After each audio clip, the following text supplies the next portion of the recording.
this edition of Hyderabad Dialogues. We have with us veteran scientists Srinivasa, Raju and Nagendra, Babu, Samineni. They have earlier worked at DRDO, then they founded their own defense technology company, Unistring Tech Solutions in Hyderabad. Yeah. It focuses on electronic warfare, radar systems, etc. In the wake of Operation Sindoor, where we have all seen swarms of drones, we are keen to hear their thoughts on drone warfare. It is in the news. Right. Welcome to Hyderabad Dialogues. Thank you. Thank you. So you started your company way back in 2007, right? I came across drone warfare during the Armenia-Azerbaijan conflict. Yeah. Even then, it was supposed to be at its nascent stage. So you started this way back. How did you have this idea back then? Yes. So the company started in year 2007.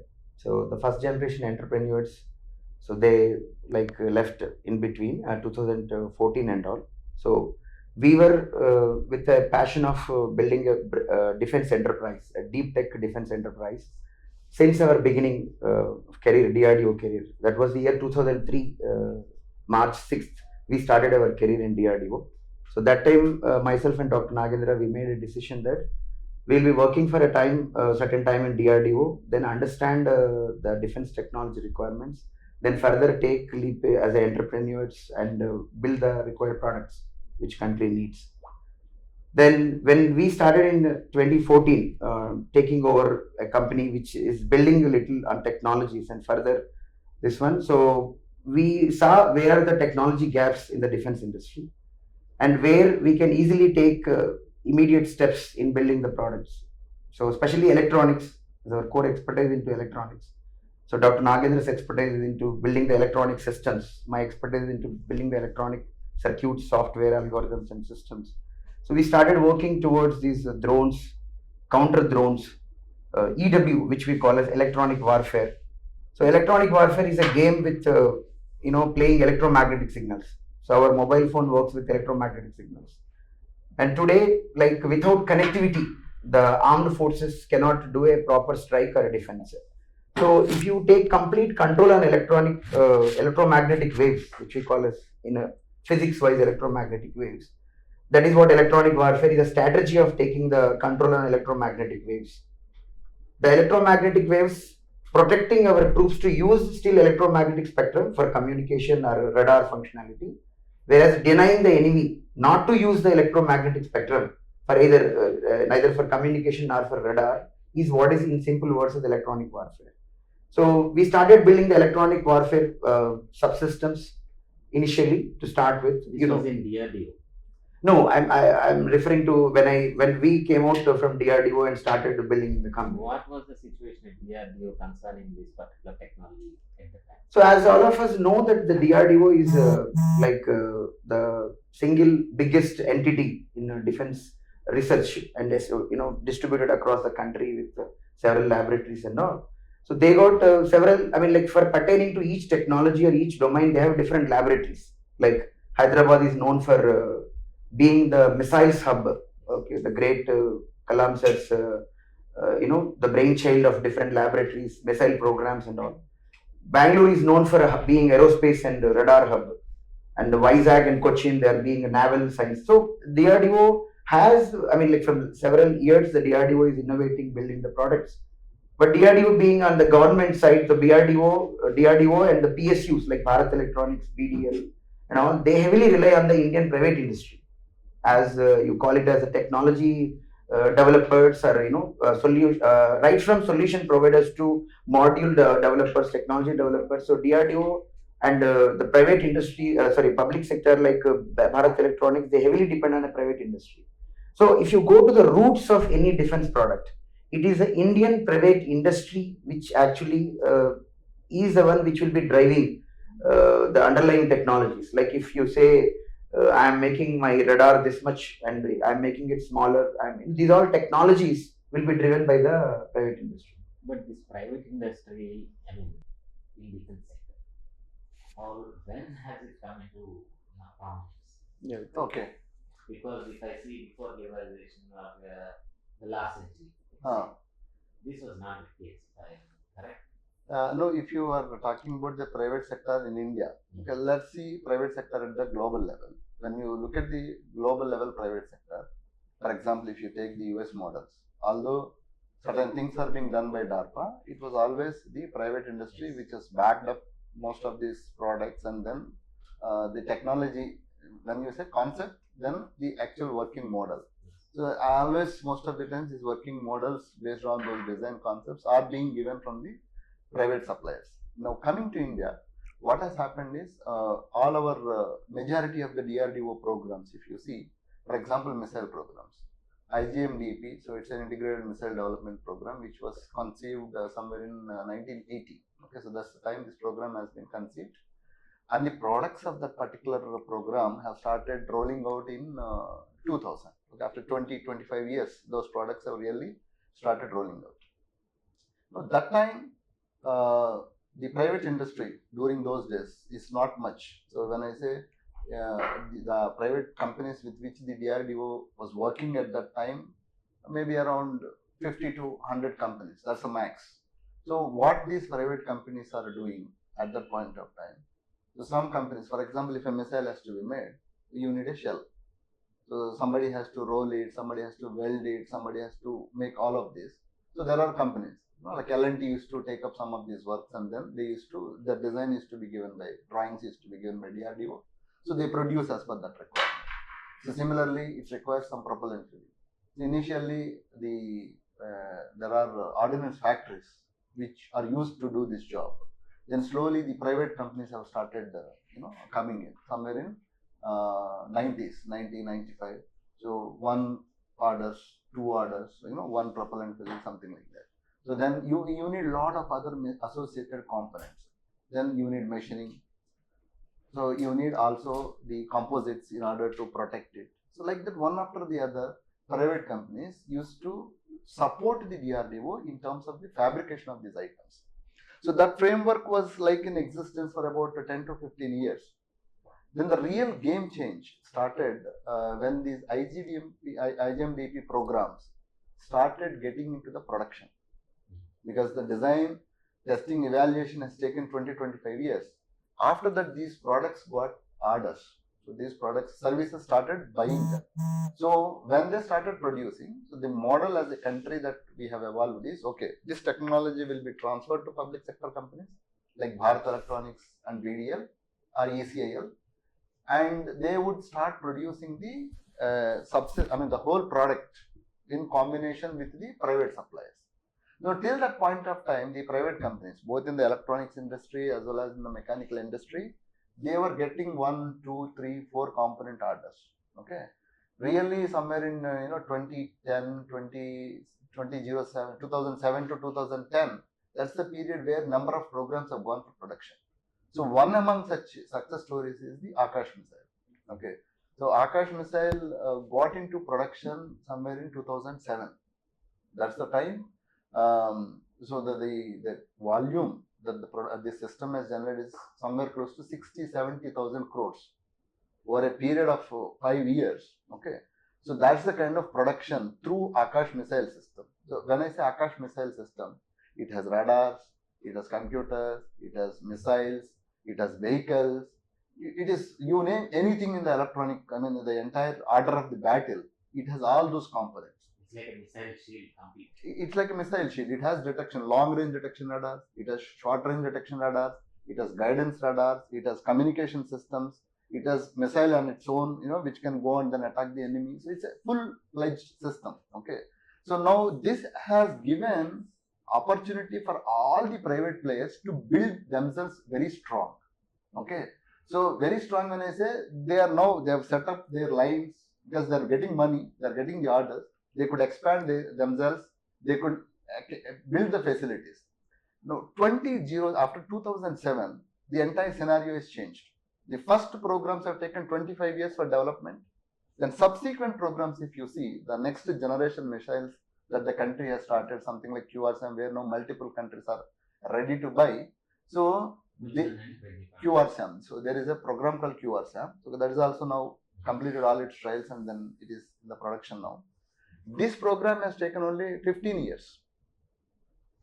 right from the conceptual stage, not even 15 years, within 10 years, this program has taken from conceptual idea to the production. The reason is you have a proper supporting backup industry.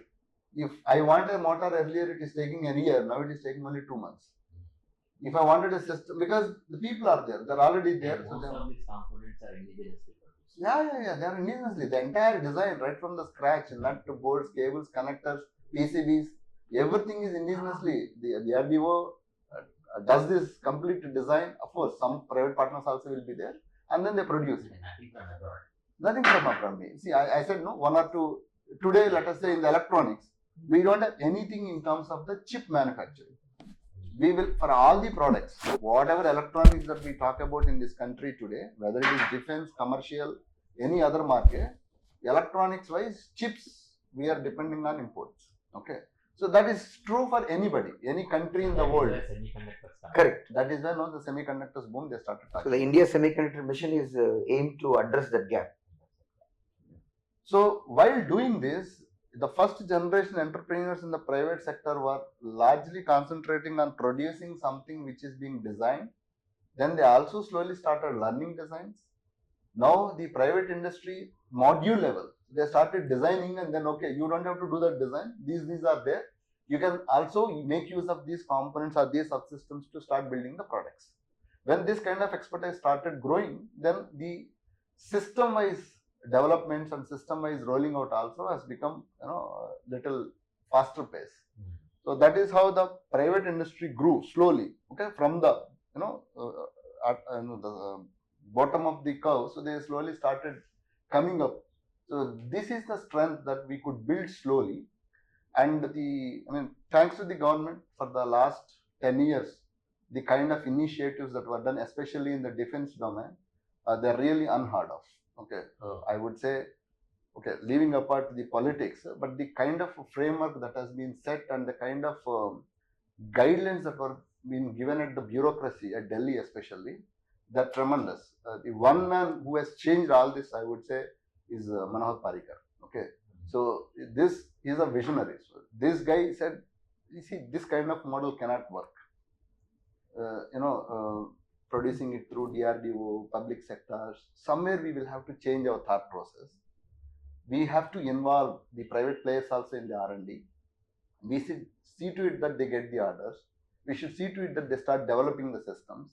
So, and you have a problem, just don't restrict yourself to speaking to only the closed door conversations, okay? Because you will not get the solution. You will have to speak aloud your problems, okay? Call more participants there and then ask for the solutions. So that is where the MOD has opened up. 5 years, 10 years ago, if you wanted to get into headquarters, army headquarters, or the Air Force headquarters, for a private player, it's a nightmare. You asked 100 questions, why do you want a meeting with me?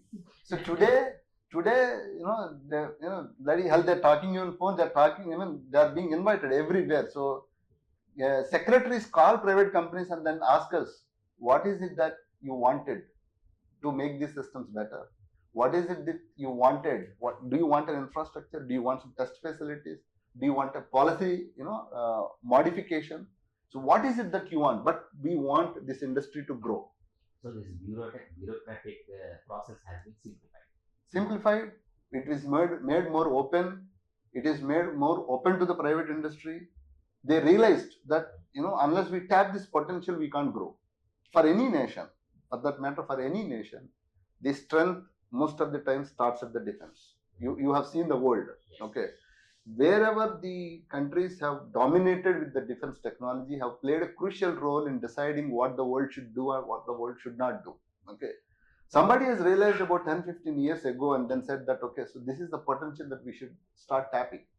Today, for the kind of, so this is what has happened. The result is what you said, the Operation Sindoor. All that has happened undercover has suddenly flared up. You have seen many battles recently, at least 2-3. Okay, what has happened there? Okay, I am saying that we are 100% emerged, but you could stop potential catastrophic damage that could have happened otherwise, because we are prepared. We are prepared without depending on the foreign countries. So that's how this whole technology. So today the entire built wherever possible, they have built it with the jammer shields. That's where most of the targets which have come in could not get into this. In fact, when I look at Iran or the Russia and the Ukraine Russia, war, Ukraine war, yeah. their drones and all, Yes. I thought, where are our drones? Uh, But now after Operation Sindoor, I mean, it's like an eye-opener for everybody. Yeah. So we have built, although we need to do a lot, but at least to certain extent to guard, for those initial 5 days, 10 days. We have kamikaze drones, so this kind of drones, which can inflict damage also. Yes, yes. We have some of them, but not, vastly deployed. So we are going to do it now. So probably So it could be the future of warfare. it will be the future of warfare. So this has been proven, and so on multiple occasions we have already seen the results, what they can do. Both of you are very much into technology in your graduation afterwards. Most of them go abroad. Why did you prefer DRDO? Both of them. So I would say we had that little bit of patriotism right from the day one. Okay. In fact, this choice was there even for us. I will give you an example. 2003, when me and Raju joined, that batch is about 442. So 442 is the team that's, size. that's the number of 442 scientists were together being trained at Pune. Now it's called as DIIT. That time it was Institute of Armament and Technology, IIT. So 442 joined. So that is the batch that was recruited. Out of that, maybe within 3 years, 50% of them have left for this kind of opportunities wherever they get, because those days DRDO used to be a kind of launch pad. Okay, so you join, learn for 2-3 years, get into some private company, and then start building your career. But we never choose that. We had that option, but we never choose that because we wanted always the very purpose of joining for me and Raju. DRDO is not it is not the only option. It is one among the multiple choices that we had. We choose it. We said, okay, so we have all other opportunities also that time to join.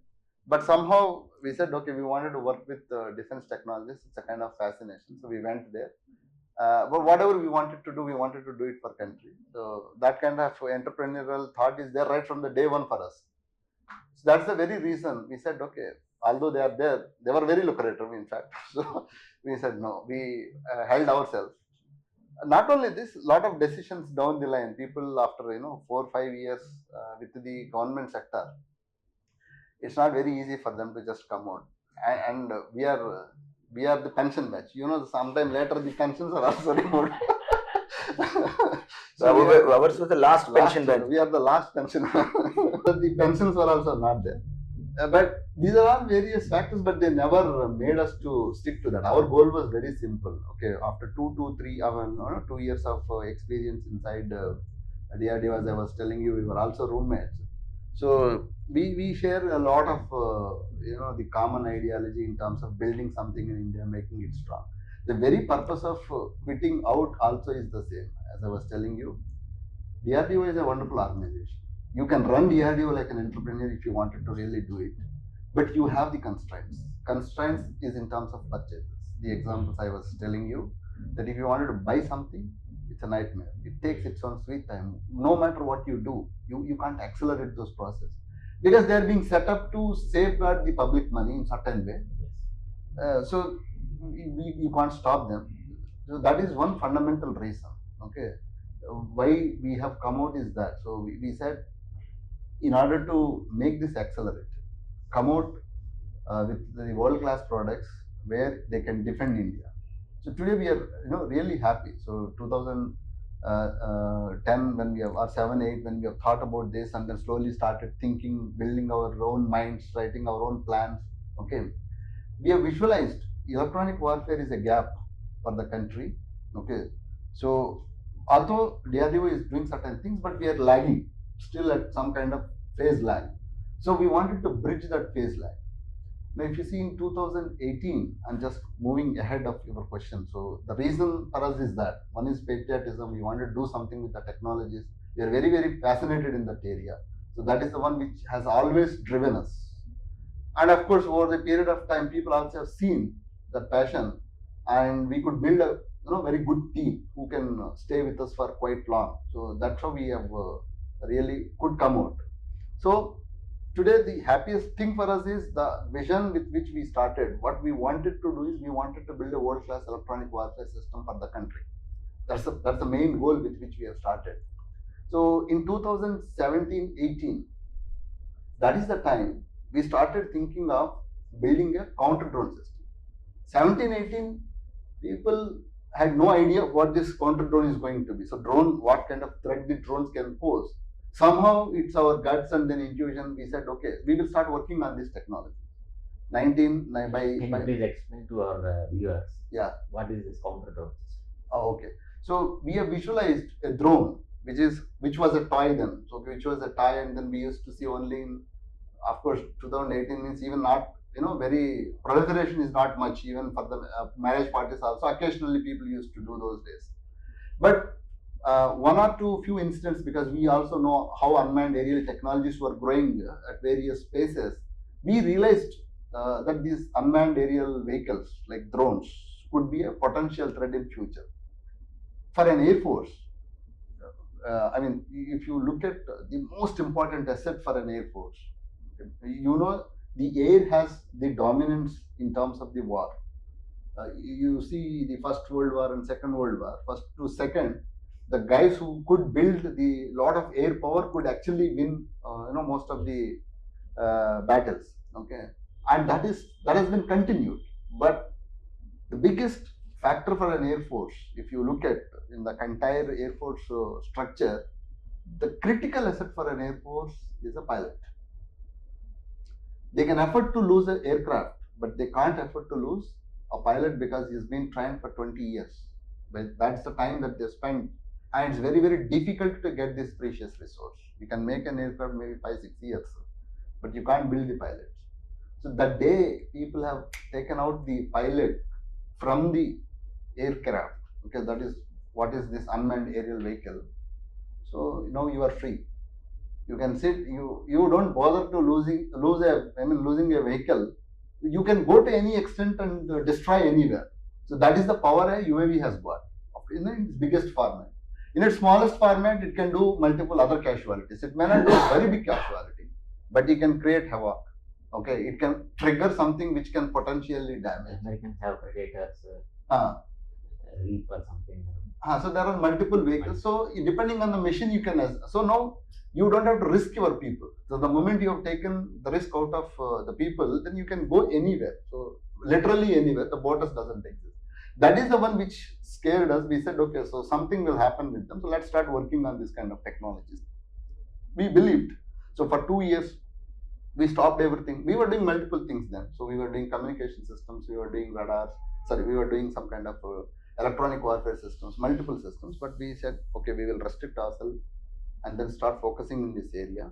So 2 years we have developed. 2020, 2020 the product is ready. We were demonstrating to multiple users.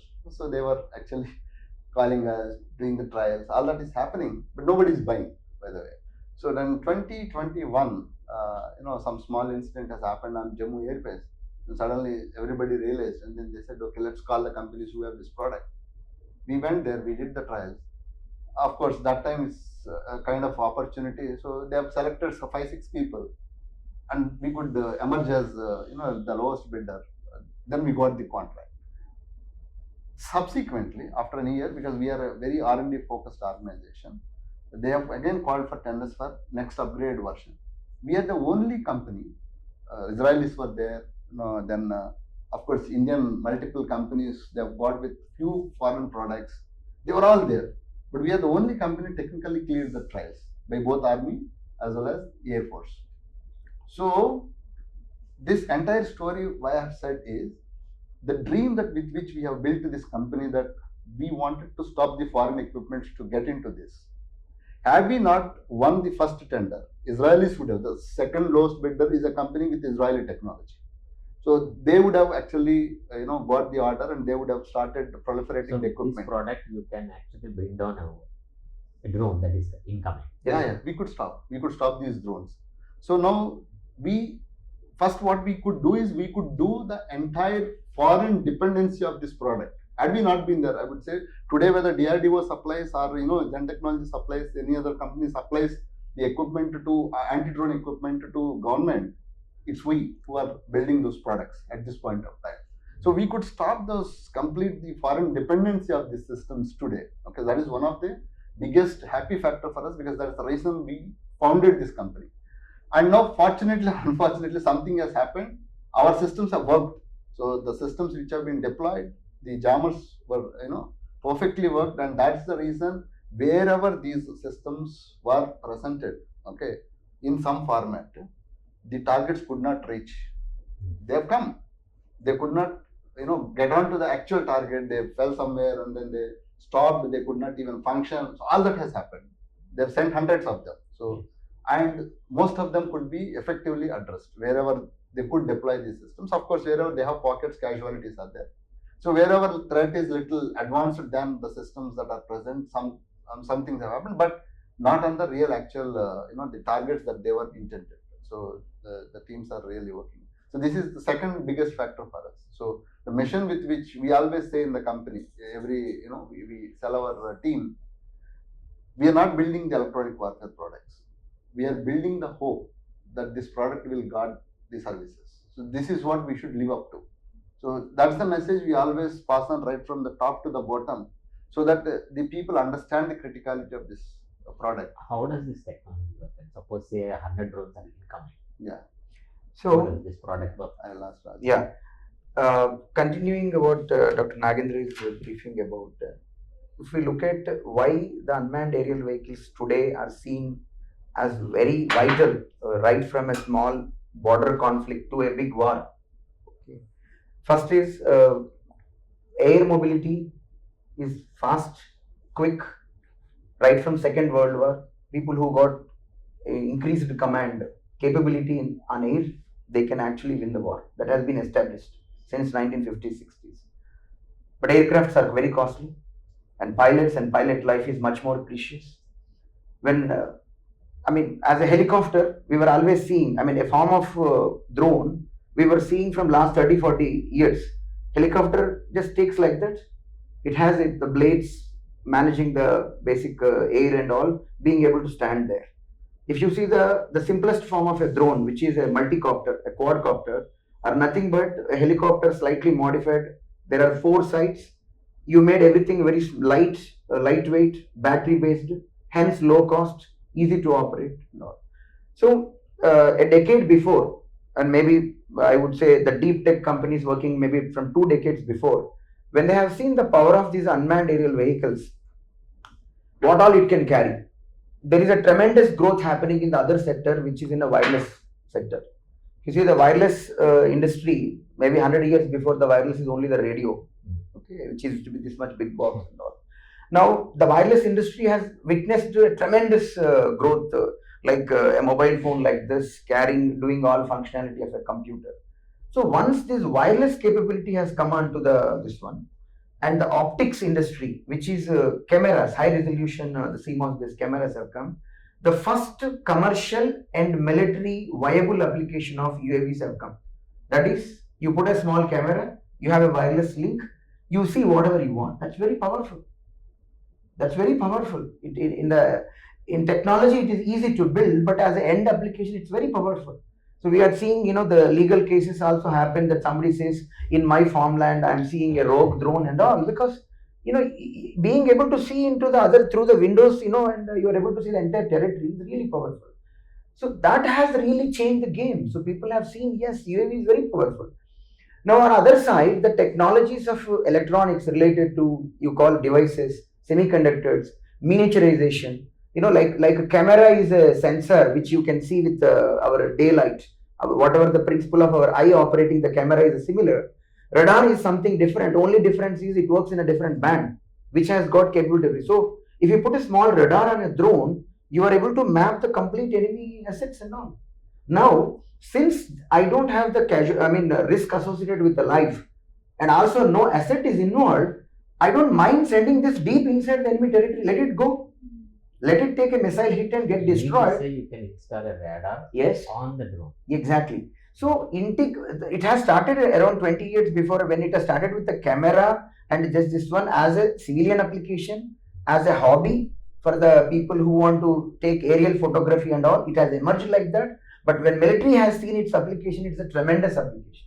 It's a powerful application. Now we have seen multiple, at least including the Operation Sindoor, there are 3 examples I've seen in the last 5 years: the Ukraine, Russian, Armenian, and this Operation Sindoor. Everywhere it is unmanned aerial vehicle is the one which actually fights. And I feel, as a human being, actually it's good. It is something like, there are no human casualties are not there. It's really, even for us, when we are killing a soldier, at the bottom of our heart, we are doing something humanity was wrong, right? But we are forced to do it because we have to serve our country. But the concept of these unmanned aerial vehicles fighting, maybe in future unmanned ground vehicles, we call UGVs, they're coming actually. Unmanned surface vessels on the water, unmanned underwater vehicles, unmanned underwater autonomous vehicles, which are inside to kill submarines. So I'm seeing that the future, this kind of war, under humanity aspects, it's actually good. I am not actually losing my people, okay? I am losing my money. I am actually failing with my technology, or I am actually winning with my technology. It's a better bid, right? Than actually, we kill 1,000 people at the bottom of our heart. Even though they are our neighbor countries, they are called as enemies, but you're killing humans. So these unmanned aerial vehicles, wireless technology, sensors such as electro-optics, radar, lidar, so many sensors are there. Every sensor has got a simple purpose. You need to see what is happening there. Either you use whatever means you want. All these are going on to unmanned aerial vehicles, and optimization in our what is called engine wise or fuel efficiency wise is giving capability. I put a small battery, go to 10 kilometer, 20 kilometer, come back, or put an IC engine, or maybe small engine which just weighs 10 kg. I'm able to travel 1,000 kilometers. These all technologies are pushing. The modern war is going to be more of unmanned. But can't they be detected by the other side? That's what we are doing in the counter drone systems. Now, these are about the drones technology. Now, counter drone technology, you asked like what are the technologies of counter drone? So, first, as a principle of radar or an EO system called electro-optic system, something visible there, you can see it. The problem with EO, electro-optics, is because it's a natural light, it gets attenuated, it gets, its effect gets reduced because of the fog, atmospheric effects, snow. All these are the problems, when it comes to electro-optics. But for radar, there is no hurdle. Like we are able to put a radar which can give 1,000 kilometer coverage, for our, Dr. Nagendra mentioned about Akash, QRSAM, they have radars of 250 kilometer and all. So at a 250 kilometer, they are able to detect an aircraft. It is possible because we are using such frequency of electromagnetic spectrum, which we call as L band, S band, C band, which are under a few gigahertz. When we compare with our daylight, which is much higher, the electromagnetic entire spectrum. So these frequencies get less attenuated. They are less attenuated because of the atmospheric effects. So if you have a radar, it is with the principles of how you are able to see, radar is also able to see. If you have an RF sensor, because any drone, unless the drone, there are two, it's like a trade-off. You put lot of intelligence on drone is becoming big. Okay, and it is detected by radar. If you don't want to put lot of intelligence of drone, it needs a wireless link to the ground. And since there is a wireless emission on the drone, RF sensor can also detect this one. So it's like, nature always plays a fair game, when in any technology, drone or counter drone, when there is a pro, there is a con as well, basically. You want to take a small drone, toy drone, and use this wireless link, the wireless emission coming from the drone is visible at a longer ranges. So we have built, Dr. Nagendra was mentioning about, a couple of years before, where we could only the technology capability company we could showcase. So that product was detecting at a longer ranges. Okay, at almost 10 kilometer, 15 kilometer, a small size drone, which is only of this much of size, which is very difficult to detect with the radar. Now, let's say drone don't want to do any RF emission, drone need to build its own intelligence, its own saving, you have to put hard disk for storing, etc., etc. The moment you add that, the drone becomes bigger and radars can see. So you have technologies mainly of radar, or RF based detection. And next is of course, camera. So you have EO, not a distance of 10 kilometers, 15 kilometers, a distance of 2 kilometers, 3 kilometers. You can switch on, you can turn your camera, zoom on it. These are mil-grade cameras, They also got day and thermal night capabilities. Zoom on it, and up to few kilometers, we'll be able to see also what is the payload that drone is getting with. And how should we be launching our 1 crore missile, because that's very big risky? Is it okay that we only try with a soft kill first, because that looks to be a dry drone and maybe coming with the camera? And it also depends upon the condition in which our country is to be protected now. In military, these are codes are there.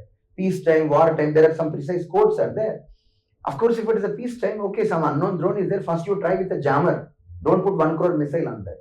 So it's also a strategy. So the solution, So the jammer, sorry to interrupt. Please. So the jammer essentially tracks the whatever the waves. It is RF detector which tracks the waves. Jammer which sends waves to see that the drone is disconnected from the remote control, and also the drone is not able to take the benefit of GPS and other things. GPS will help you for self-navigation. Even if the drone is disconnected from the remote control, if the drone will have what is called fail-safe options. The easiest fail-safe option, even in 4,000 rupees smartphone, you can get a GPS. You can use Google Maps to go. The same chip can go inside the drone as well. So it uses the GPS, and it knows where it is, and it knows what is the purpose mission that is loaded. It's called pre-flight mission data. So the pre-flight mission data, based on that, it still tries to enter into our territory, take some photographs or video, whatever it is, and return back. So we must see to it that this is what is called soft kill. Jamming is a word which is widely popular, because we have been seeing these jammer vehicles along with CM convoy and all that, normal mobile phone jammers and all. Principle is same. Only thing we will use some intelligent method so that the remote control and the drone are disconnected. If the camera is there on the drone also, the camera view is not reaching onto the remote control person. He is standing somewhere away at the border, hiding himself, behind a hill or a wall, and trying to see only the drone. He should not become visible to you, trying to do that. Once you disconnect that, next you switch on the GPS jam. Drone is helpless. It is not getting remote control. It is not getting GNSS. Naturally, there is a wind, isn't it? Naturally, there is a wind. See, if we are standing with our feet and standing in a room, we can still stand, because there is a bottom reference is there, isn't it? The reference is there, and the gravity is there, friction is there, you are stable there. But a drone which is on there is no reference, there is no fixing. Air is always pushing. Aerodynamics you have to apply to be stable there. But where you are, you do not know. The only source that the drone will rely on its internally built accelerometer sensors. But they cannot give you a long-term stability. So hardly it can try to be there.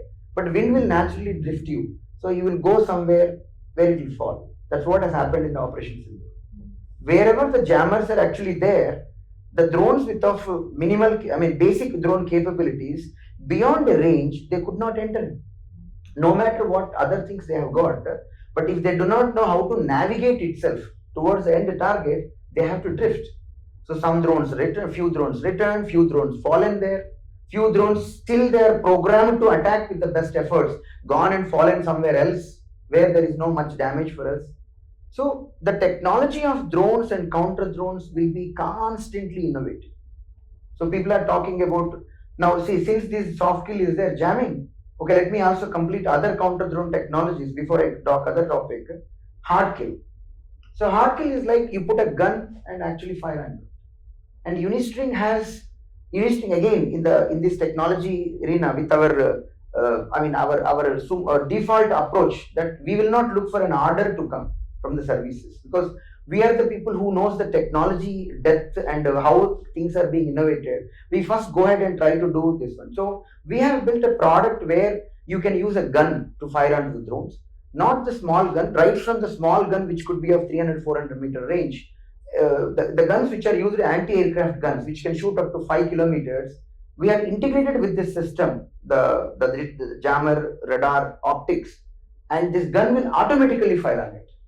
And imagine the power of such a system. which can fire basically 5 or 6 rounds, and each round will be this much long, and they can bring down the aircraft also, and the cost of each kill is very much in control, and even if the swarm is coming, let's say with 100 drones or 80 drones, tuck, tuck, tuck, tuck, tuck, you'll be actually hitting each of them and bringing down. So you look at the complete solution package of a counter drone. A basic solution can have a purely RF detection, and RF being purely passive, you do not require basically any regulations wise compliance.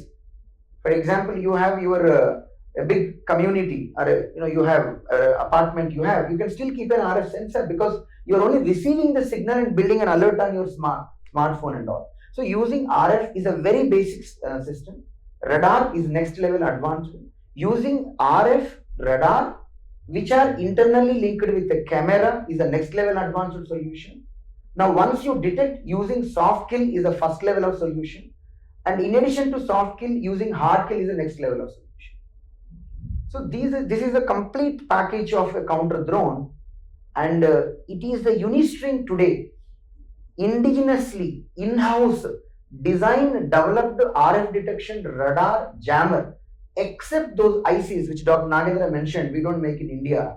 Remaining things are built in this one.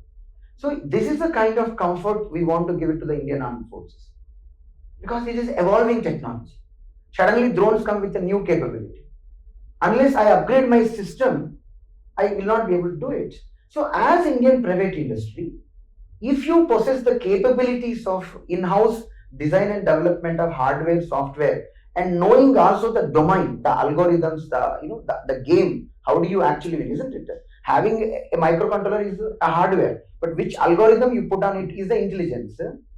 It will give a perfect winning edge with at a competitive prices to Indian Armed Forces, because as the threats are innovating, we will also innovate and keep upgrading the systems. And this is what the Indian private industry need to do today, working closely with.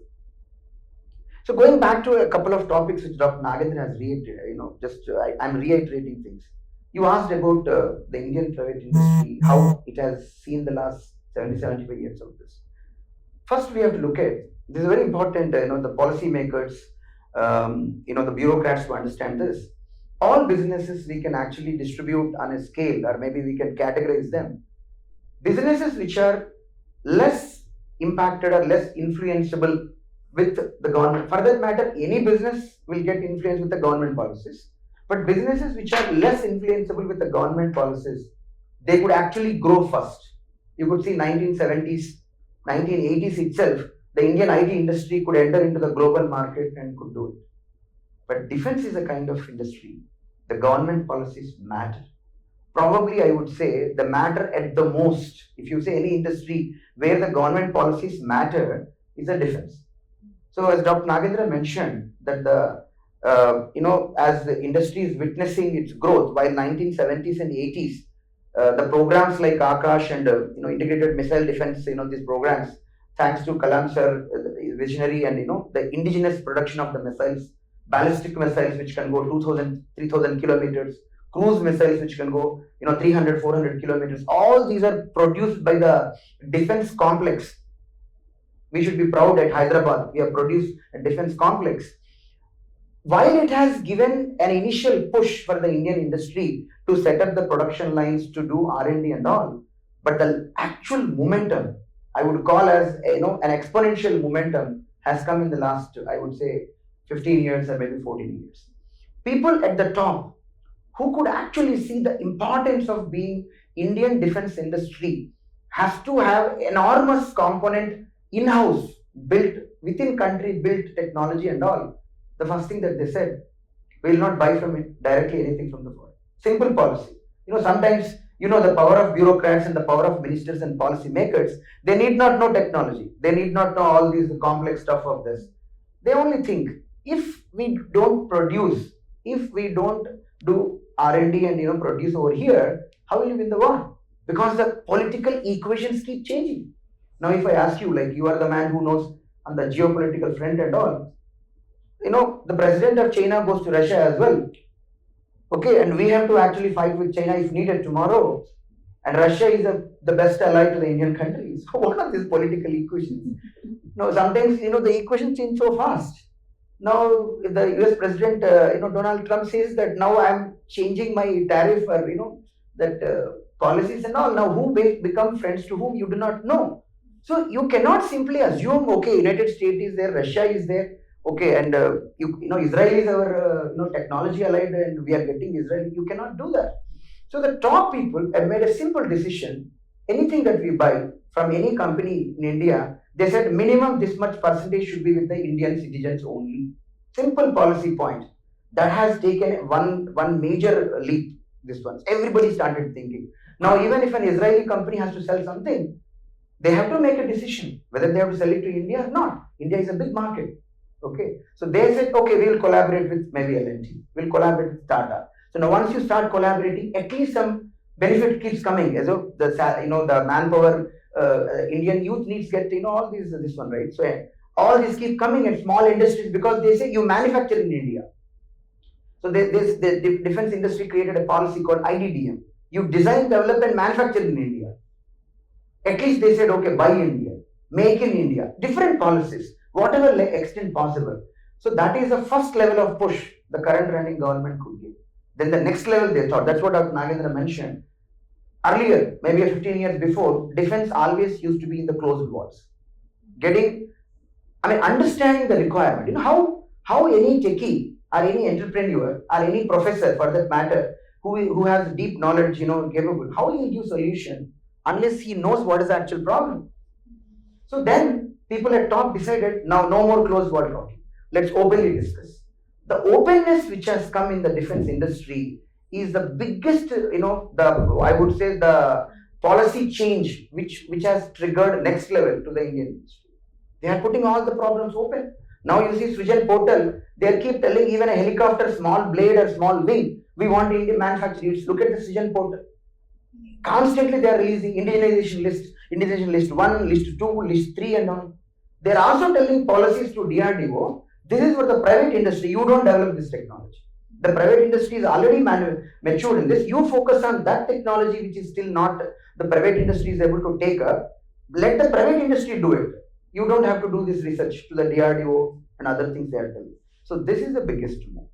I would say the most recent and I would say the most effective thing, probably its impact is yet to be witnessed in the Indian Defence Forces is IDEX.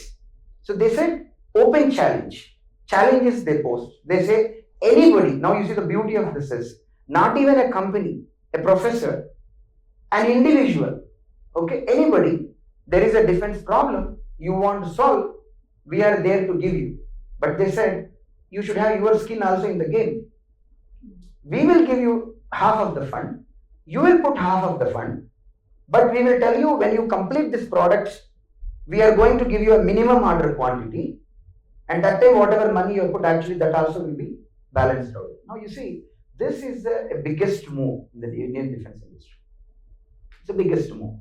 So these things have completely changed the Indian private industry's approach towards basically the defense products. Now Indian private industry is investing, not only us, every private industry in some level. Like we have a huge R&D, like in our company we have 50% almost manpower is R&D. Our company spending, you see, it's actually around 50% is an R&D.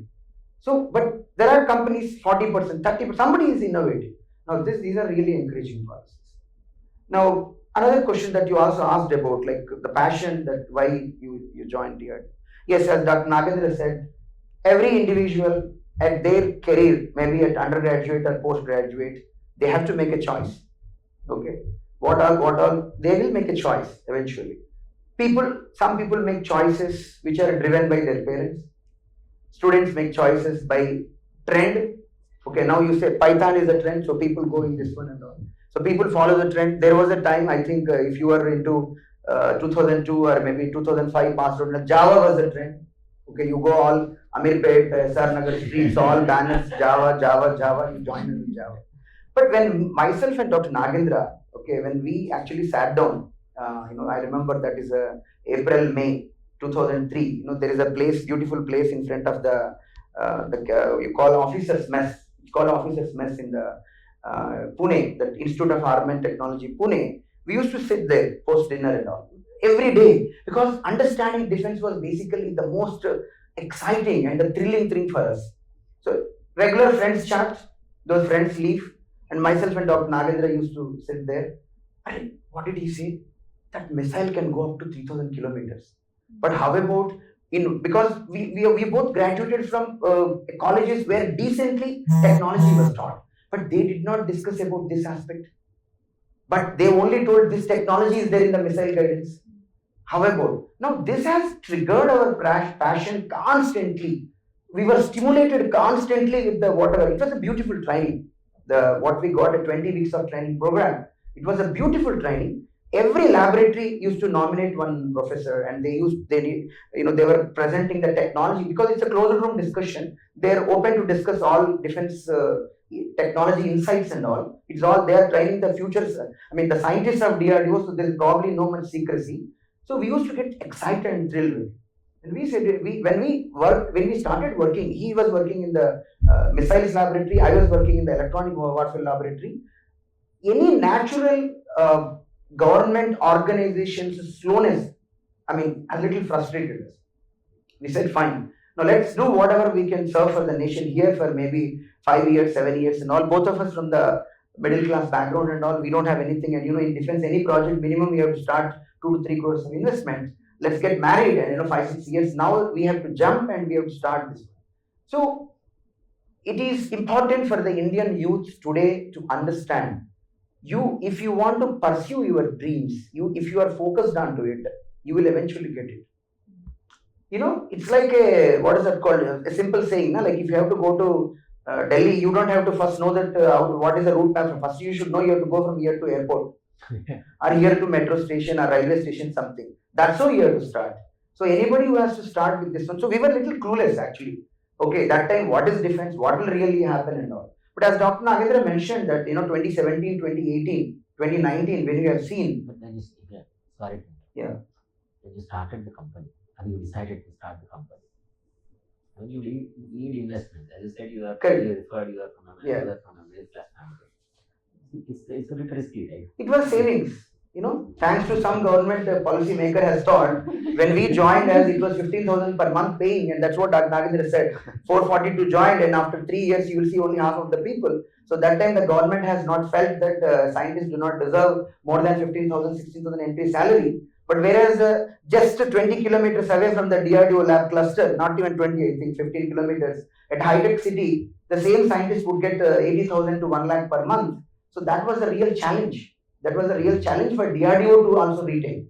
In fact, the DRDO at some point of time was facing a huge problem of this attrition happening from DRDO, because the policies of Dr. Manmohan Singh's and all, they opened doors to the globe. So you said anybody come. So Texas Instrument has opened, Intel has opened R&D, Microsoft has opened R&D. Anybody needs invariably same technologies. These bright DRDO scientists which are located at Midani and Chandrayana Gutta and all, the poor chaps, just trying to take a loan for 50,000 bike also. If you come and join high-tech city, you can buy bike in the single month salary and all. So then we were like 2007 was the time, I think they suddenly said, okay, now your salaries are doubled. Some pay commission division happened and all. Yeah. Then what we said, that time, then we started saving. Okay, if you see, neither Dr. Nagendra nor me, we did not buy even a car also after at least for 10 to 12 years. We did not buy any house also. That was a trend where that Mitani and IS Southern was a place where each venture used to come and flag the 7 lakhs, 8 lakhs, lucrative and all. We said nothing doing. Let this 7 lakhs, 8 lakhs house. And how does it matter whether you stay in a rented house or own house? By end of the day, you don't get anything. So every rupee of our saving actually has gone into the initial investment, until we decided that we have to scale up in a much faster time. So we invited Zen Technologies on our board in 2018, and Zen Technologies has given their financial muscle, marketing muscle, the overall this one and all. And the vision of Zen Technologies, the vision of Unistring, when actually they came together, now the miracle started happening. Because we have seen we have seen through DRDO point of view throughout our career, the defense technology. The Zen Technology founders have seen actually the user's point of view Okay, as a manufacturing private industry point of view, defense technologies, there is nothing left over other than just pursuing our dreams. So 2019, 2020 when we started, so that's how the things have happened, and we are happy today, and we are further motivated with the statements when we hear from a message from any of the commanders, sir, your system has saved our lives today. That's it. So we don't need probably anything else to further take it forward. Okay, jumping back onto the technology, electronic warfare and radar. And this is what I'm saying is still a lot of things to be built. Can you detect drones on a radar? Yes, you can detect drones. Correct. That's a challenge. They're so small in size and they move very slow. Radar actually works on a Doppler principle. Okay, I'll just finish one more thing, then you can probably. So then you asked about, just a minute. Yeah, right. So the point is, what is way forward? Now you see, we are only just seeing, I would say, 5 to 10% of what can happen in unmanned space in the defense. Unmanned ground, you have not heard of unmanned ground vehicles yet, isn't it? Yes. You have not heard of unmanned surface vessels yet. So there are a lot of unmanned things are going to come. And good thing is, more of these require an electromagnetic technology. And this electronic warfare means being able to not get jammed ourselves, but still being able to jam others. We should be able to communicate to our base by using intelligent techniques. At the same time, we should be able to ensure that our enemy drone do not connect to its base and all. This is going to be the future in the defense industry, and we are continuously innovating it. We are trying to think 2 steps, 3 steps ahead. We know that today our radar, there is no jammer trying to face this radar because our radar is less cost and the drone cannot take a jammer on it. But we are prepared that tomorrow the drone will come with a jammer, especially for the radar. Then how radar should actually overcome the jamming. We are doing research at that. Please. So, sir, you spoke about how it was a good thing that the defense itself, with regards to the government, became more open. There was Correct. more openness. Correct. But I've always wondered when it comes to education, and right, we learn so much about policy, the way our textbooks are designed, regardless of what syllabus. We learn so Correct. much, but I don't think we learn so much about drones or UAVs. I think by the time maybe you finish your average education, when you pass out, many people really don't know how these things function. Do you think there's enough of a scientific temper that has been inculcated? Do you think there can be improvements? Yeah. So point is, see, always high school education, maybe 10+2 and undergraduate. Partly the first 1 or 2 years of undergraduate, their focus is to actually build the strong physics and mathematics foundation, any of the foundation. One may not know what is actually unmanned aerial vehicle, but the technologies remain same. I mean, the underlying principles are the same. So people are learning about the bioens, people are learning about the thermodynamics principles, people are learning about the electronics, okay, microcontrollers, software, programming and all. But things are changing, and not through the government policy side, but as a private industry has to play a role of a quick reaction to the technologies or the political or social changes happening. You see that there are a lot of drone clubs are coming up, and in the colleges you see that people are pursuing the drone projects which are there. Even there are high school level some competitions or some summer camps are there where they teach you how to build a small robotic arm or a small drone or something like that. So it's quite a good exposure people are getting. Now they are getting. Yeah. Off the lid they are getting. Yeah, they're getting it. See, we always that's what I mean. I'm little biased on justifying that our syllabus or our way of teaching is correct. That's because I have seen a typical mindset in a average parent that I see today, parent or maybe mentor. We quickly want to jump on the end outcome. Like drone is there, okay, we want to learn the drone. It's not possible, right? No, you are directly trying to say end application. The basics and concepts you have to learn.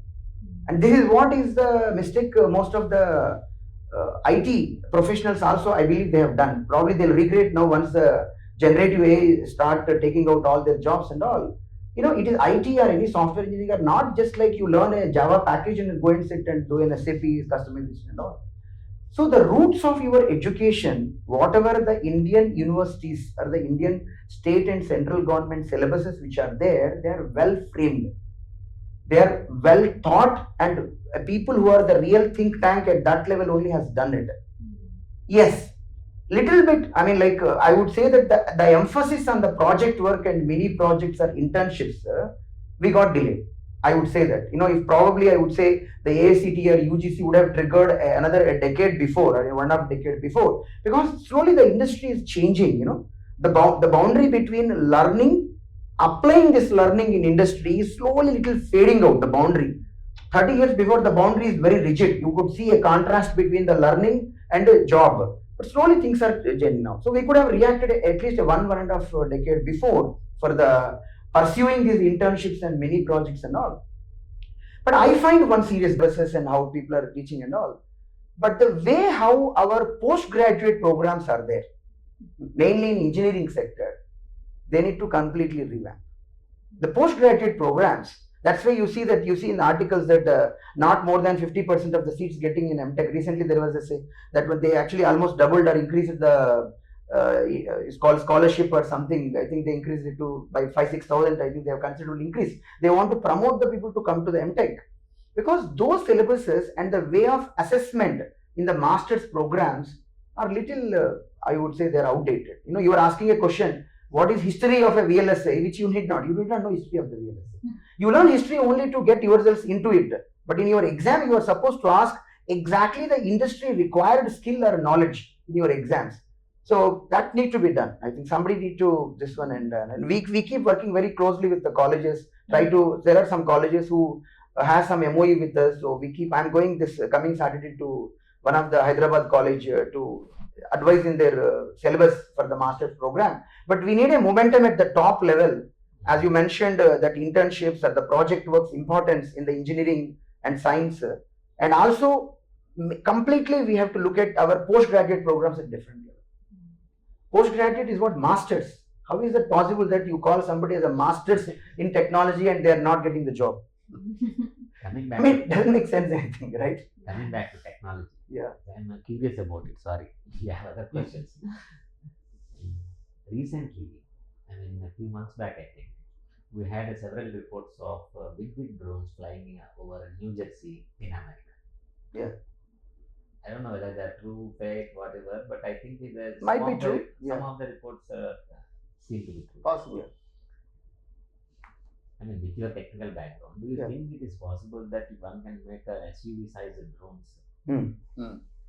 Yeah, possible. It's possible. There's air taxis are already in pipeline, so people are building it. The day that you see the aerial traffic rules is not very far away. You will get them into the order, because India also is working in a very big way, especially in the last 2-3 years for the drones. As far as the drones are concerned, there are a lot of things are happening. So there is a policy. There is a framework that has been set at Minister of Civil Aviation. Now there is a separate wing to tackle the drones, unmanned aerial vehicles. So they have policy frameworks. How do you operate a drone? There are guidelines. Today, the entire country is divided into 3 zones: red, green, yellow. Okay. So red zone is a zone where you can't fly the drones. So for example, if you take airport, any airbase, any operational airfield, so about 10-15 kilometers radius, you can't fly. Okay. So there are certain drones that they're geofenced. You can't even take off. Those drones you can't take off. So then they have allotted some areas you can do flying by taking permissions, call them as yellow zones. Then you have zones which are green zones where you can fly with certain operational restrictions. Inform someone, operate at 150 meters or so. You can fly these drones for your testing, evaluation, whatever you wanted to do. So this is one policy. Then they said this is how the drone has to be made. This is how the drone has to be tested. This is how drone has to be cleared. So there is a policy. If some manufacturer is making a drone in India, they have to comply to all these regulations. They have to get a type certificate for the drone. Okay, so that because they visualize these drones are going to emerge. Now, if you see in the agricultural sector, thousands, lakhs of them are being produced and they're being used. There are policies to subsidize those drones for usage. Okay, so that's at the remote areas operation. Now, people are talking about the drones being used for the deliveries. People are talking about the drones being used for the human traffic. Human transport. So those days are not very far away. So the advanced countries have really, not advanced countries, countries like China and US are doing this, test piloting cases now. So can we really make use of them so that the aerial traffic can be introduced into the urban areas, especially where the roads are already jam-packed. So these kind of efforts are going on. What is the role of artificial intelligence in drones or in electronic warfare? Yeah, it has a phenomenal role to play. It has. I think this is what Dr. Nagendra mentioned is like we can see the companies who are investing and building the technologies in unmanned aerial vehicles, they have a likely spin-off in the commercial sector, as Dr. Nagendra mentioned, unmanned urban mobility and all.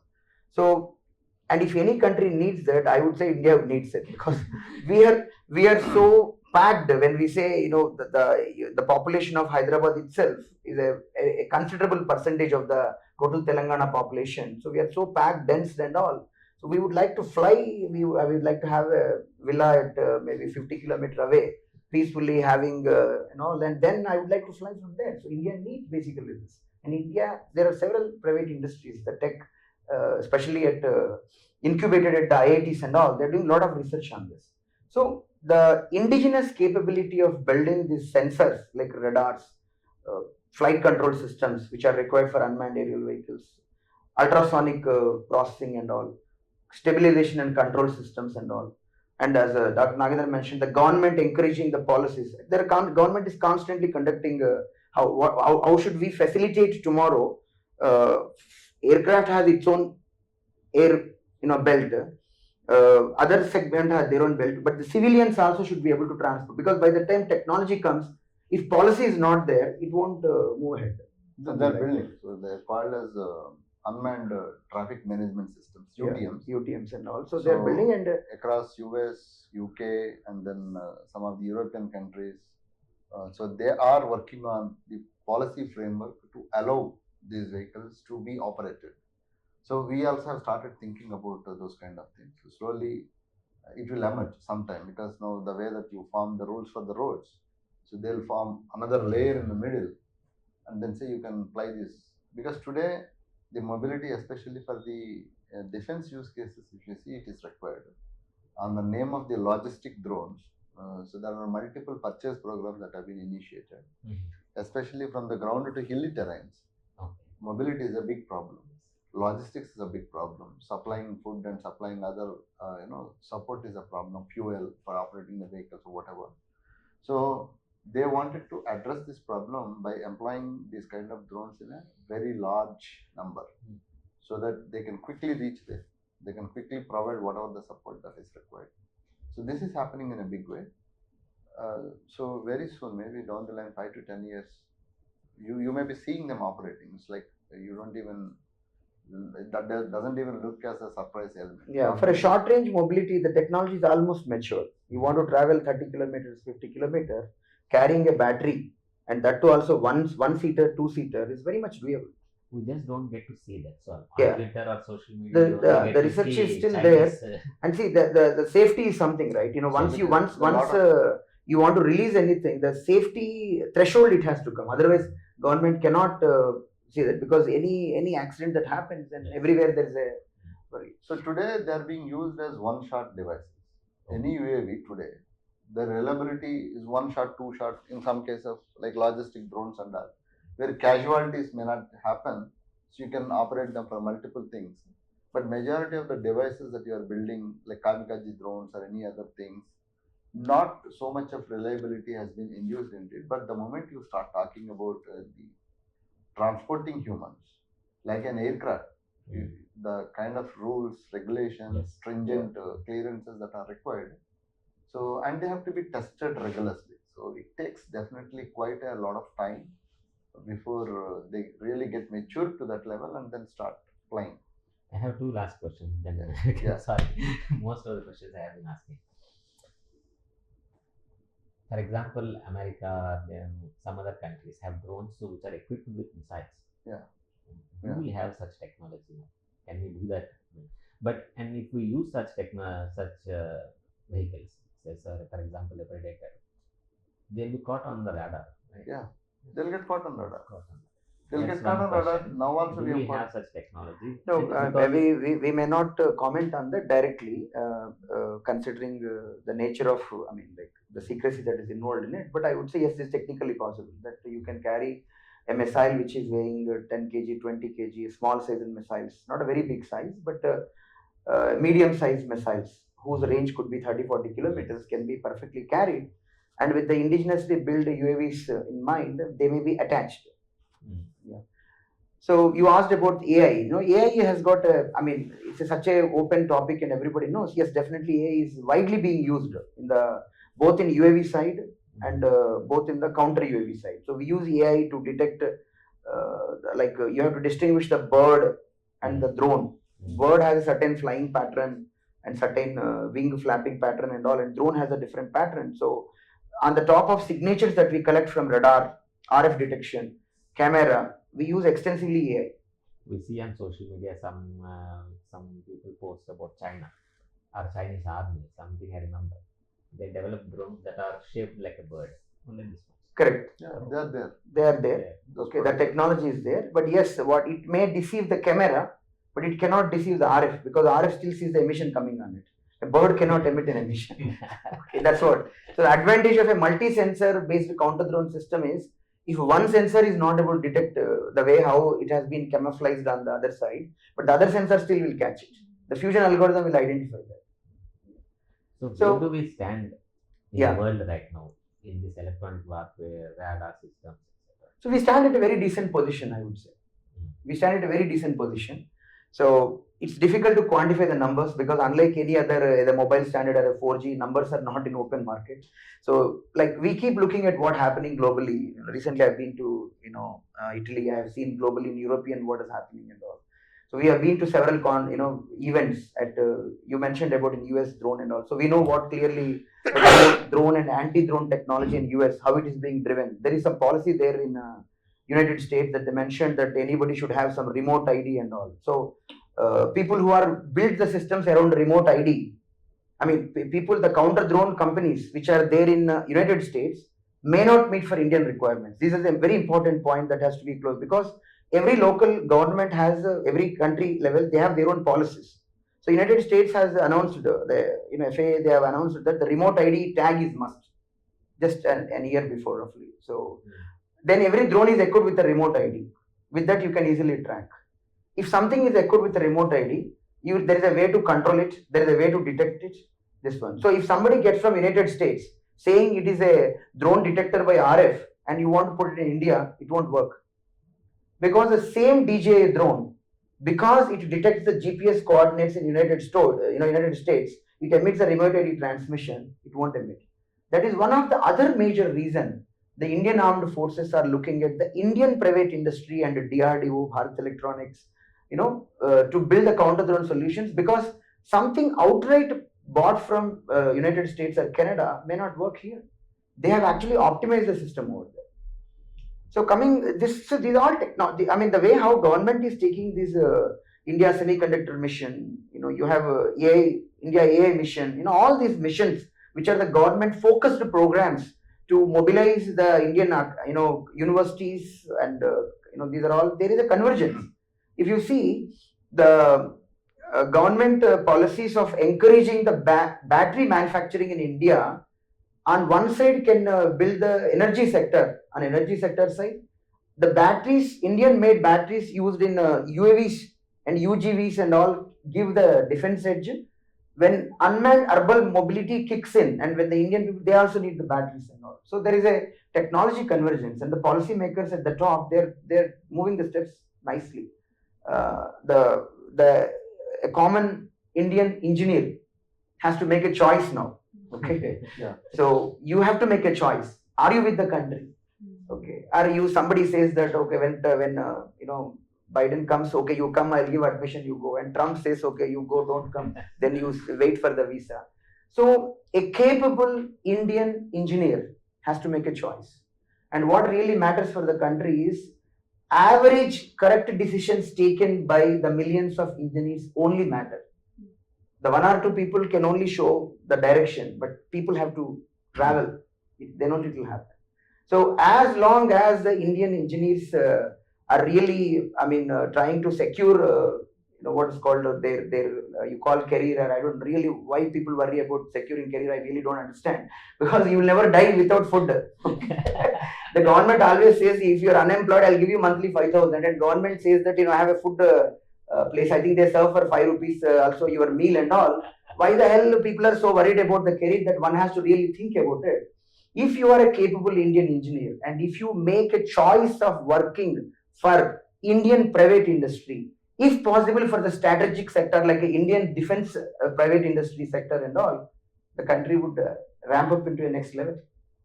So we are yet to witness that is happening. Okay, there is a considerable improvement, but we are yet to witness what as a total we all can make. That's yet to happen.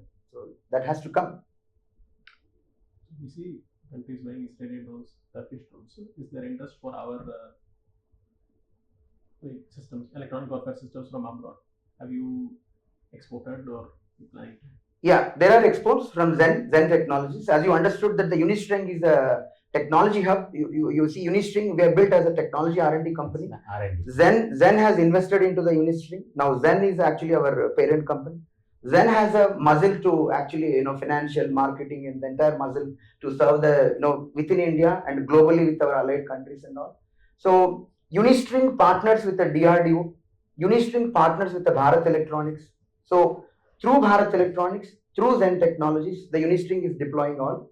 And through IDEX, as I mentioned, these programs and all, now Unistring is directly serving the armed forces. That's all. So that's what, if there are more than 70 plus counter drone systems deployed at sea borders, country borders and all, they're all built in Unistring, the technology, algorithm, R&D and all. Coming to your point about this one. So 5-6 years before, or maybe even for some of the companies, they still see a drone means it only operates in the Wi-Fi band and all. You know that our Wi-Fi 2.4 gigahertz and 5.8 gigahertz, they are unlicensed bands. They're also called ISM bands, industrial, scientific and medical research related bands.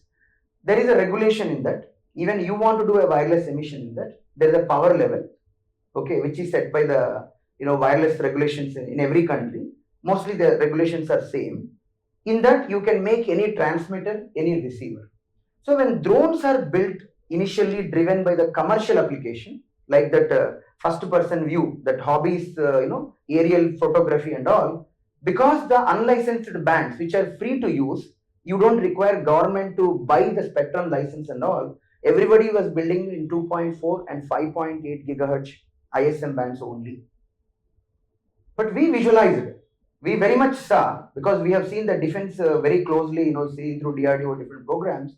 What is the real problem? Because the modern software defined radio technology, just for this much of size and 1 watt power dissipation, it can tune anywhere in your transmitter or receiver, anywhere from 100 megahertz to 6 gigahertz, like that. The technologies are already available.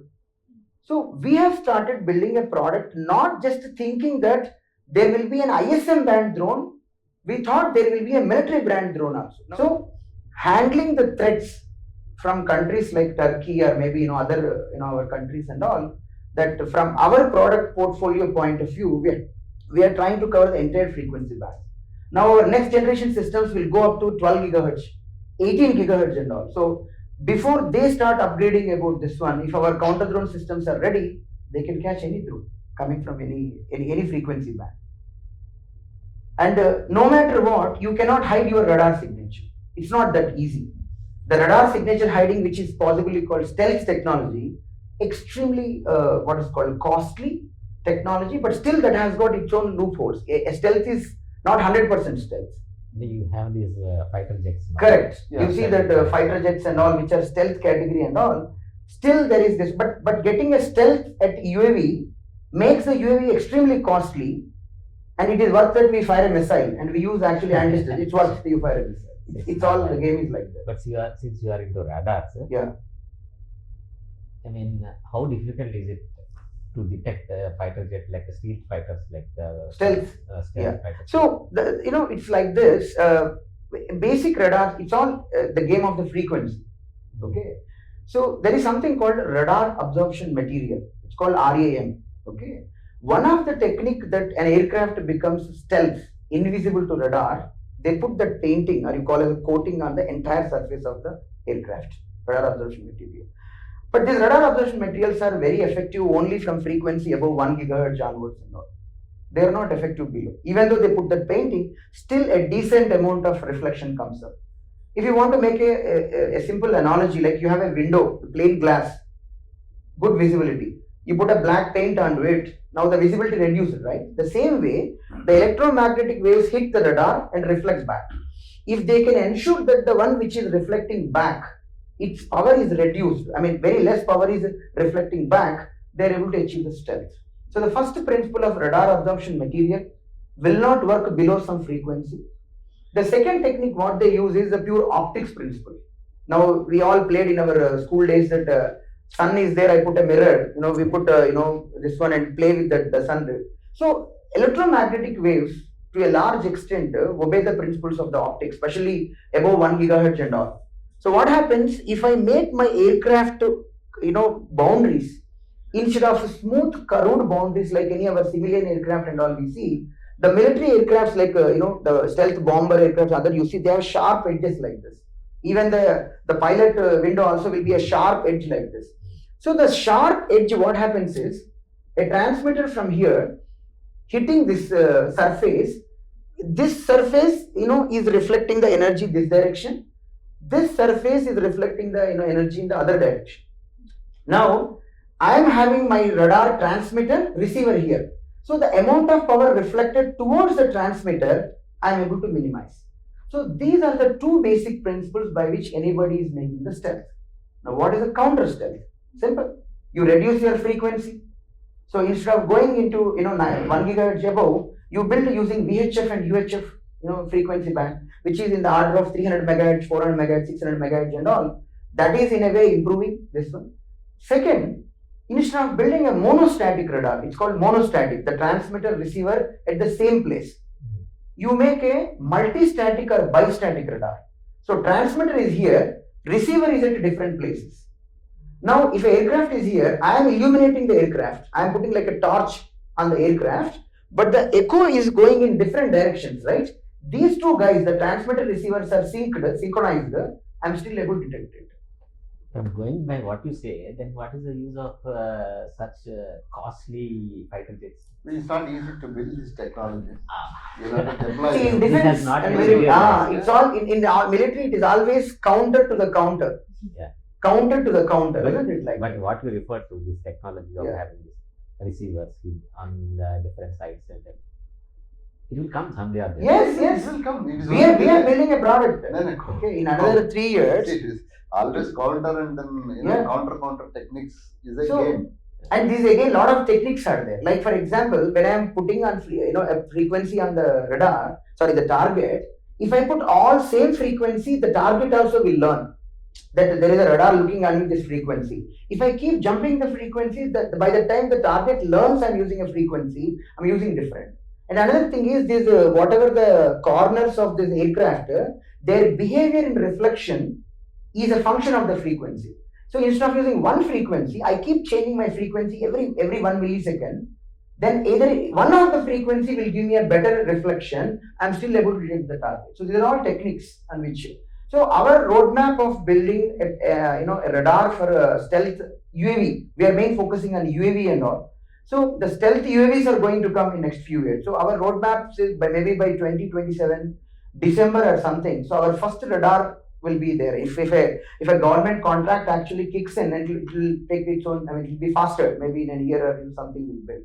We know the principles how to do it, but it's all counter. So by the time we create it, they try to come out with some other better absorption material, which also works for the lower frequency bands and all.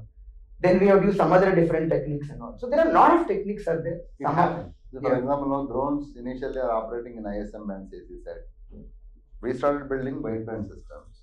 Is it difficult for the other guy to build a product not getting detected here? It is not difficult, but it takes its own time. For example, only ISM band drone he may get for 1 lakh. If you want to build a wideband drone, he may spend 10 lakhs. you are making his life little difficult. Okay. So now let us say you have made up to 6 gigahertz. If he has to build something, let us say beyond 6 gigahertz, instead of 10, he may be spending 15 lakhs. Now you increase from 6 to 8. So the game is always like this. How difficult you make him make his job. And it is not always the advanced technology. For example, if some threat comes, 60-70% he will send you the nuisance, that is low value. Because the drone and counter drone is slightly different to understand. It is not always you go and then actually hit him. You don't have to do. You also make him suffer. Okay. By flying something, I keep scratching my head. I keep wasting my resources on it. Like we sent, reportedly sent decoys. Correct. You send decoys. He will send a 1 lakh drone. You don't know. I don't know what it is. You keep firing on him. You spend a lot of things. On 1 lakh drone, you are spending 50-60,000. You keep on exhausted because that doesn't damage anything. But still, it is there, airborne. So you'll have to do something. You have to act on it. You are busy acting on it. Meanwhile, you will send something else. So it's a game. So we'll have to understand, evolve. It's a continuous process. This is how electronic warfare normally functions and then emerges. To answer your question is, we are exporting. The products are export worthy, and now anything that has happened is also going to fuel these markets now. When you export, can't they reverse engineer the same? It happens. All that will happen. It's not. There is a risk always. There is a risk always. It's not very easy. For example, Windows operating system is there with everybody. Could anybody replicate it? So it takes its own journey for this kind of products to be built. So today, if you look at, we have about 250, 270 engineers in the company who are in the R&D. And one is working on embedded, one is working on DSP, one is working on hardware design, one is working on software design. It's a system. So it is even if we have had the best missile systems drawings, designs. We could not produce. We have the products. We could not reverse engineer them. So I can give you some examples. In one of the missile cases and one of the small systems, there is a hole. Why that hole was there, to understand, it has taken almost 10 years. So that's the complexity of this kind of. And in electronics, it is even more tricky. And even at least mechanically, you can physically see the drawings, dimensions, aerodynamics, and all. Why there is a hole or why this shape, aerodynamic shape, and all. In electronics, the entire intelligence goes inside a particular a chip, inside as a logic, as a binary, which itself is an encrypted one. And most of the times you cannot read back. And there are a lot of interdependent hardware on that. So it's not that easy, but there is always a risk. They can definitely make out, okay, how many antennas you're using, how the antennas are apart. So something can be there. Like we see our mobile antenna towers. We can see that, okay, there are four. We always see there are four direction, 4 antennas are there. You know pretty much that because the mobile tower has to do 360-degree coverage. There are 4 antennas, each are covering 90-degree like that. So that much architecture level, high level, they can make out, but it's not this one. And this, the success of Indian drones or counter drones, whatever is there, it's also going to create more opportunities for the Indian private industry and public sector units to look into the export market, because it's been used actually. But yes, we have to improve as a total the export strategy, go and participate onto the more global forums, showcase the capabilities, participate in the trials. All that we have to do. It's a journey, it takes time.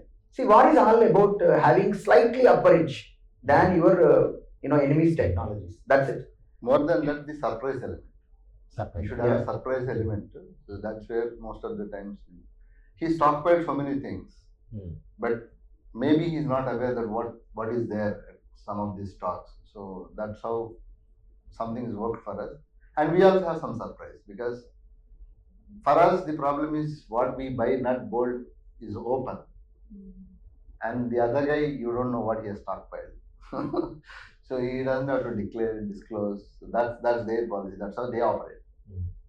Maybe some learnings we'll have to take from there. Most of their products are either from China or America.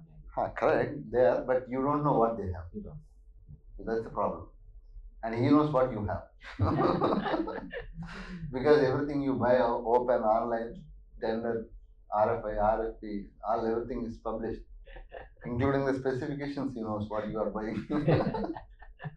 That's a challenge that we'll have to address even in the defense. But it's there on both the sides. In fact, it's not that we don't have much intent on, and there is element of secrecy and all is there. But the point what I mean I feel is that having an advantage that they can buy anything from anywhere, okay, either from China or from wherever and all like that. But we are more into not taking from China. You know, we have to see all that. So that makes little our ecosystem more complicated than their ecosystem of getting the weapons for them. How do you assess Chinese products in this market, in this field? Maybe I think I'm not the right person probably to comment on that. Electronic warfare, are there radars? No, they are good, definitely. They are. I mean, with the sense like I don't say that they are not. There is a lot of research that is happening their front and all, but maybe I have too little information to speak about or to conclude on. But we are also not behind that much. We are constantly innovating with in terms of both on the electronic warfare side, both on the radar side and all. For that matter, everybody knows globally. They know that how much Chinese invest in the defense and all. So it's open information. So it's all a focused investment, a focused efforts both by government and the private industry can give you an upper edge. Thank you so much. It has been a very fascinating discussion. Thank you. I mean, we wanted to delve deep into the drone technology, what goes behind it. Yeah. And the most important aspect I asked you about China also was that people have this tendency or perception, particularly going by social media or whatever, that we may be way behind this kind of thing. But your discussion with you has dispelled some such misconceptions. Yeah. So unfortunately, unlike other, unfortunately, defense is an area where you cannot promote also, even though you have capability, because as Dr. Nagendra said, the surprise element is the most important. So if the Indian government or Indian armed forces do not have to advertise, okay, see, Chinese are more maybe worried about their advertisement selling and all because they are selling and all. But Indian defense forces are very conscious in what they speak and what they don't want. So that's why in social media you see a lot of hype for the other country defense, this one and all. Even for United States, defense is a main export element. So they have to see that their weapons get tested at every place, at every war. They are very much worried this one and all. So the kind of defense marketing in terms of that, what some few countries do and what we do, there is a little difference. And maybe for a reason that we are doing it.